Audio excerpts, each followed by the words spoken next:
జిల్లా పార్టీ అధ్యక్షులు మానాల మోహన్ రెడ్డి గారు, మన ముఖ్య అతిథిగా వచ్చేసిన నా సోదరుడు యువ నాయకుడు ఎమ్మెల్సీ బల్మూరు వెంకట్ గారు, బాల్కొండ నియోజకవర్గ ఇన్ఛార్జ్ సునీల్ రెడ్డి గారు, అదేవిధంగా ట్రైబల్ కార్పొరేషన్ చైర్మన్ తిరుపతి గారు, seed corporation chairman Anvesh Reddy గారు, మార్కెట్ కమిటీ చైర్మన్లు నర్సయ్య గారు, ముత్యం రెడ్డి గారు, మండల పార్టీ అధ్యక్షులకు, యూత్ కాంగ్రెస్ నాయకులకు, వేదికపై ఆసీనులైన నా మిత్రులందరికీ ఇక్కడికి చేసిన కాంగ్రెస్ పార్టీ కార్యకర్తలకు, మీడియా మిత్రులకు నా హృదయపూర్వక నమస్కారం తెలియజేస్తాను. నేను ఎక్కువసేపు మాట్లాడా, ఒకటే మీరందరూ కలిసి పనిచేయండి. రాబోయే స్థానిక సంస్థల్లో కాంగ్రెస్ పార్టీ జెండా ఎగరాలి మళ్ళీ మన నియోజకవర్గంలో. మీరందరూ కలిసి పనిచేస్తేనే అది జరుగుతుంది. ఇప్పుడున్న పరిస్థితుల్లో ఇలాగే కొనసాగితే మాత్రం చాలా కష్టం. ఇక్కడున్న నాయకుడికి నేను విజ్ఞప్తి చేస్తున్నా, మీరు కూడా అందరినీ కలుపుకొని పోతే రేపు ఫలితాలు బాగుంటాయి. అందరినీ మనము మన వాళ్ళే అని చెప్పి భావిస్తే ఫలితాలు వస్తాయి. మన వాళ్ళు కాదు, అనేకతో తిరిగేటోడు, మానల మోరెడ్డితో తిరిగేటోడు మనడు కాదు, నాతో తిరిగేటోడే నావుడు, వాళ్ళతో తిరిగితే వాళ్ళ వాడని చెప్పేసి అంటే మాత్రం ఫలితాలు రావు. ఎందుకంటే ఈ చెప్పిన తర్వాత కూడా 2 రోజుల కిందనే కాంగ్రెస్ పార్టీ కార్యకర్తలతో అలా మాట్లాడారు. అది మంచి పద్ధతి కాదని మళ్ళీ చెప్తున్నా. నాకెందుకంటే ఈ కాంగ్రెస్ పార్టీ జెండా మళ్ళీ ఎగరవేయాలి. కాంగ్రెస్ పార్టీ కార్యకర్తలు 10 సంవత్సరాలు కష్టపడ్డారు, నాతో ఉన్నారు, మోహనన్నతో ఉన్నారు. ఎంత కష్టపడరో నేను చూసిన. నేను కూడా ఎన్ని కష్టాలు పడ్డానో నా కార్యకర్తలకు తెలుసు. అధికారం లేకున్నా 10 ఏళ్ళు కాంగ్రెస్ పార్టీని పట్టుకొని ఉన్నాం, జెండా మోసినాం. ఆర్థికపరమైన కష్టాలు నేను ఎదుర్కొన్న, ఆర్థికపరమైన కష్టాలు నా కార్యకర్తలు, నాతో ఉన్న కార్యకర్తలు కూడా ఎదుర్కొన్నారు. కష్టాలున్న ఆ రోజు ప్రతిపక్ష బాధ్యతగా ప్రతిపక్షంగా ఉండి ఆ రోజు నా అధికార పార్టీపై పోరాటం చేసిన. ఆ రోజు ప్రశాంత్ రెడ్డి గారు మంత్రిగా ఉండే, అయినా ఆయన ఎదుర్కొన్నాం, కష్టపడ్డాం. కేసులు పెట్టిన మా పైన, కేసులు ఎదుర్కొన్నాం. కానీ ఏ రోజు మేము తలవంచలేదు. కానీ ఇవాళ వాళ్ళకి అవమానం జరిగితే అని చూస్తూ ఊరుకోడు.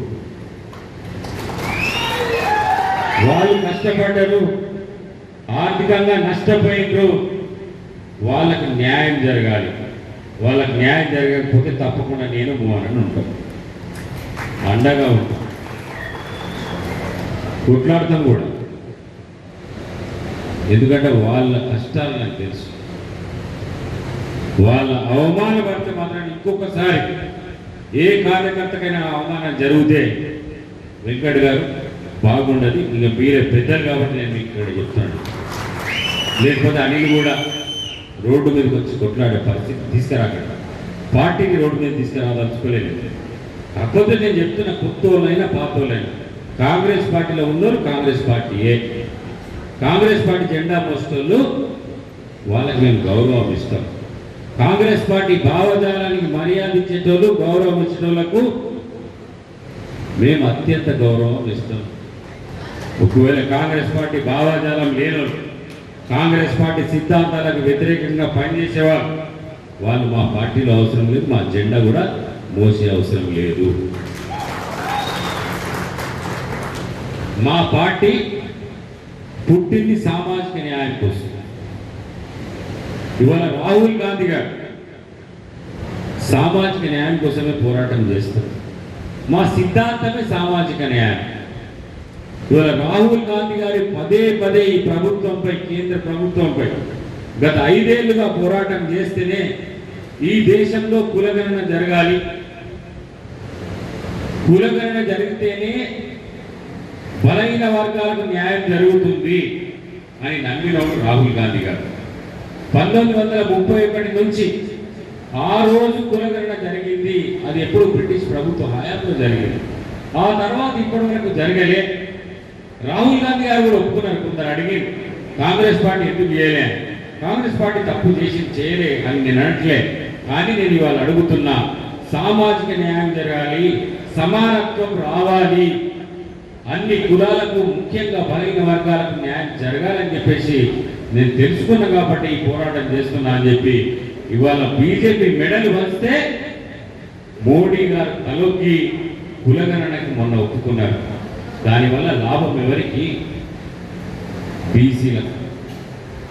రాహుల్ గాంధీ గారు చెప్పింది కాబట్టి ఇక్కడ ముఖ్యమంత్రి గారు రాహుల్ గాంధీ గారు ఇచ్చిన మాట మేరకు కులగణన చేసిండు. ఆ తర్వాత బిల్లు పెట్టి బలహీన వర్గాలకు 27% నుంచి 42% పెంచాలని చెప్పి తీర్మానం చేసి చట్టం చేసి ఇవాళ కేంద్రానికి కూడా పంపించాడు.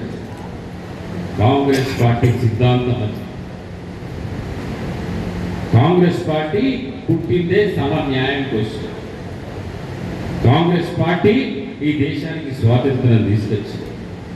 ఇదే కాంగ్రెస్ పార్టీ తెలంగాణని సృష్టించింది.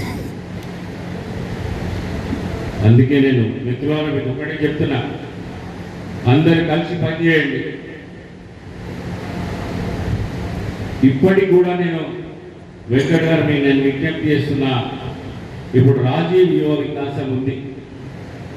రాజీవ్ యువ వికాసంలో 10 ఏళ్లుగా కష్టపడ్డ కార్యకర్తలకు ప్రాధాన్యత ఇవ్వండి, వాళ్ళకు న్యాయం చేయండి.